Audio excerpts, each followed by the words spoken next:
I started my practice in 1980. Initially I used to do every kind of plastic surgery and cosmetic surgery and reconstructive surgery. About 25 years ago, I started to do bodybuilders that had gynecomastia. Believe it or not, I was in medical school up in Westchester, New York, and I had started lifting, casually kind of after I left college. I was a long distance runner in college. I was very thin. I was about 140 pounds, and I wanted to put some muscle on.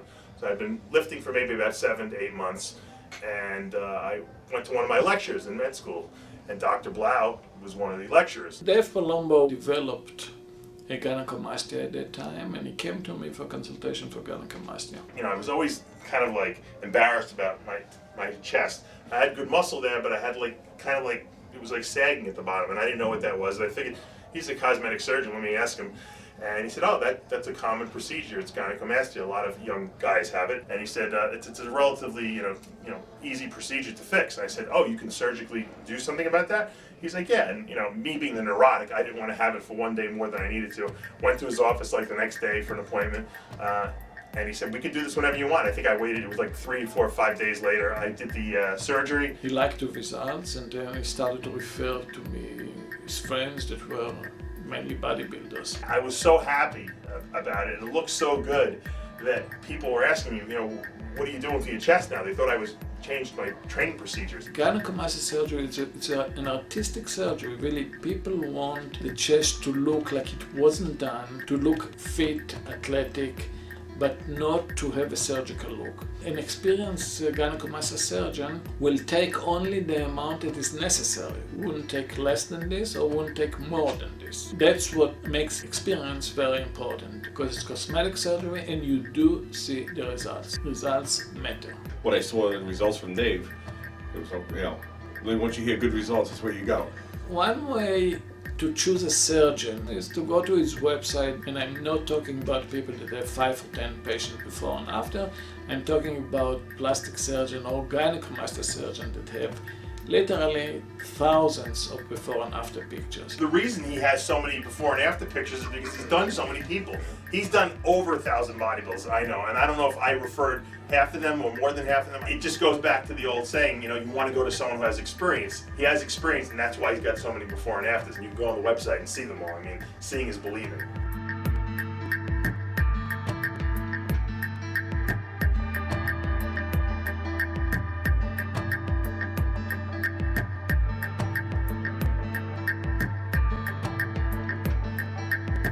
First, you have to do gynecomastia surgery only if you really suffer from this.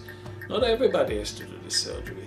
If somebody can live with gynecomastia, if somebody doesn't suffer from this, he really doesn't need the gynecomastia surgery. The surgery is more for aesthetic purposes. It's not to cure anybody. That's one of the reasons that many professional bodybuilder and bodybuilder do it, because they are perfectionists. Actually, I was a full-time baseball player, had a full scholarship. So I got into the gym, I started training hard, and I started developing muscles. My junior year, I got a full ride, and then my senior year, I bulked up too much, and it actually slowed me down, and I kind of lost my scholarship. But I feel everything happens for a reason, because I went in from being a baseball player to getting into bodybuilding, fitness modeling. Derek Anthony is really a perfectionist. He's a bodybuilder and he's a model, and it was important to him. He had a significant gynecomastia, and as a bodybuilder, he'll tell you that the more you lose weight, the more pronounced is the gynecomastia, because they don't have the fatty gynecomastia. They have real gynecomastia, which is the glandular tissue or breast tissue. It started early.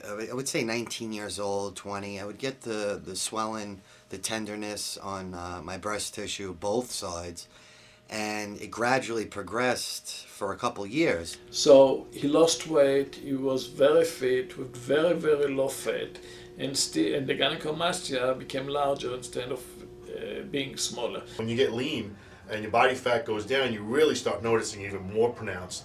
And, judges do take off for it in the bodybuilding shows. I was just very self-conscious, And I started doing some research, came in contact with a good friend of mine, Dave Palumbo. I was helping him get ready for a couple of collegiate national shows, and I noticed that he had a pretty bad case of gynecomastia himself. I told him immediately, I sent him right up to Dr. Blau, and I said, look, you got to get this taken care of because it's not visually attractive. And I said, as a teenager, that's going to certainly detract from your scoring on stage. And, you know, he went right up there and had it done. And when Dave says something's good, it's good. People seem to call me, they call me Dr. Dave because everyone always calls me whenever they have problems to see where to go. You know, if they have gynecomastia or they have something like to that degree, I send them to Dr. Blau.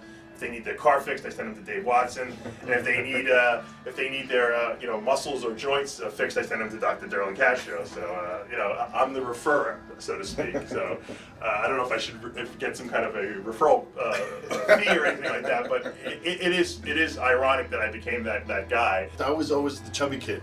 You know, I hated, you know, in gym when you had skins and shirts, I always wanted to be a shirt because I always had that little bit of, you know, so as a kid and I found out that it is a genetic predisposition to have it. And mine was accentuated as I built the muscle on top of it. You could always see it more and more, and I wouldn't wear t-shirts and stuff like that. And at the time, I had known Dave from the gym and from working out, and he says, you know, you got to go to my guy, you got to go to Dr. Blau. And by then, Dr. Blau had done so many of them that, again, it's like second nature to him. You can see the gynecomastia, it starts to come out. This is the head, this is part of the tail.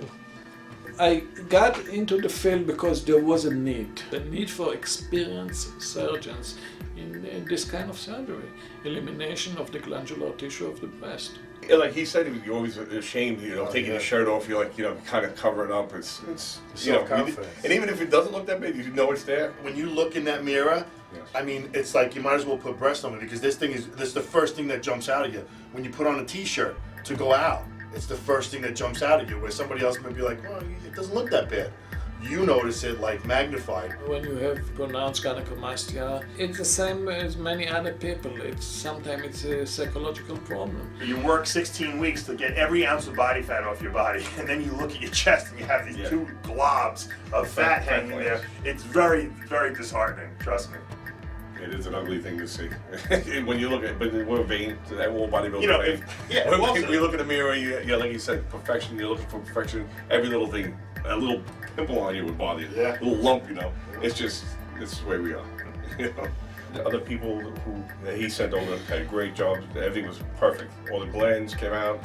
The finished product, unbelievable. I mean, you couldn't see anything. I've sent a lot of people to him. Dr. Blau has so much experience now with bodybuilders and people who are physique athletes that he's without a doubt in my mind the best in the world at this point.